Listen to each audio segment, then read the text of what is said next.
प्रत्येक दिन सूर्य देवता को अर्घ्य दीजिए, तुलसी माता का प्रत्येक दिन दर्शन कीजिए, घर की एक रोटी कम से कम गौ माता को दीजिए।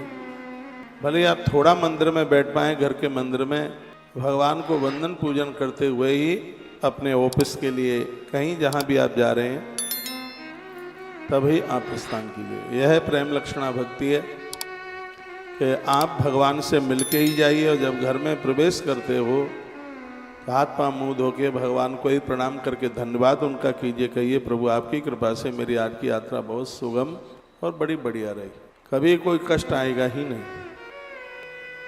दुनिया के बन जाओ, ईश्वर के न बने तो कुछ नहीं है, भगवान के बन जाओ, पूरी दुनिया आपकी बन जाएगी। एक कथा ऐसी है और 7 श्लोक ऐसे ही है। देखो एक एक श्लोकों को बारीकी से पढ़ा जाए, बहुत आनंद देता है।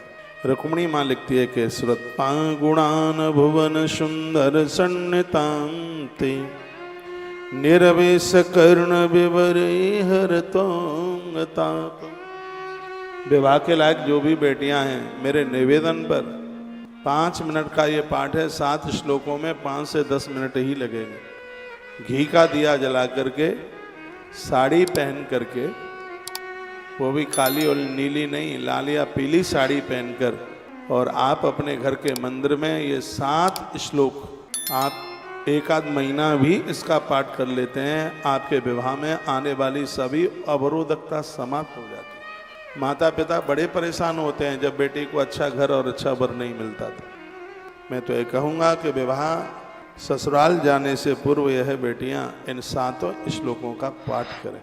श्रीमद् भागवत के 10वें स्कंद के अध्याय नंबर 52 का श्लोक नंबर 37 से ये पाठ आरंभ होता है। आप अपने मोबाइल में रिकॉर्ड भी कर सकते हैं। रुक्मिण्युवाच, रुक्मिणी बोली, लिखा उसने, श्रुत्वा गुणान भुवन सुंदर सन्नितांते निरवेश कर्ण विवरे हरतोंगतापम रूपम दृशां दृश्यमताम खिलार्थलाभम त्वय्यच्युता विशति चित्रम पत्रपम में। बड़ा प्यारा श्लोक है। इस श्लोक का अर्थ है, रुक्मिणी माँ कहती है, त्रिभुवन सुंदर, ये लिखा है त्रिभुवन सुंदर, आपके गुणों को जो सुनने वालों के कान के रास्ते से जो आप हृदय में प्रवेश कर जाते हैं, एक एक अंग के ताप प्रताप संताप को आप दूर कर देते हैं।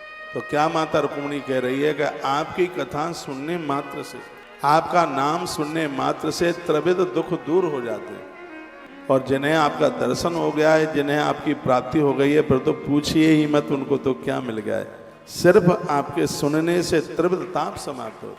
विज्ञान का युग है, इसका फायदा उठा लो।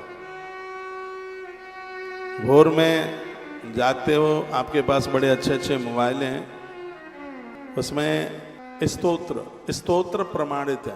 कीर्तन तो मन की भावनाएं बनाए हुए हैं। गोविंद दामोदर स्तोत्र है, सुबह 12 ज्योतिर्लिंग स्तोत्र है, गोपी गीत है, भ्रमर गीत है, वेणु गीत है, ये सब आपके मोबाइल में निकल आएगा।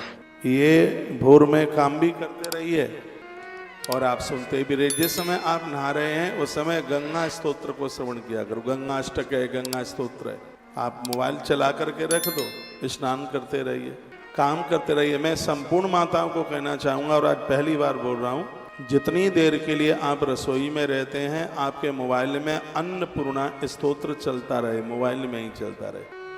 आपकी रसोई में अन्न की कमी नहीं आएगी, आपके घर से कभी कोई भूखा नहीं जाएगा।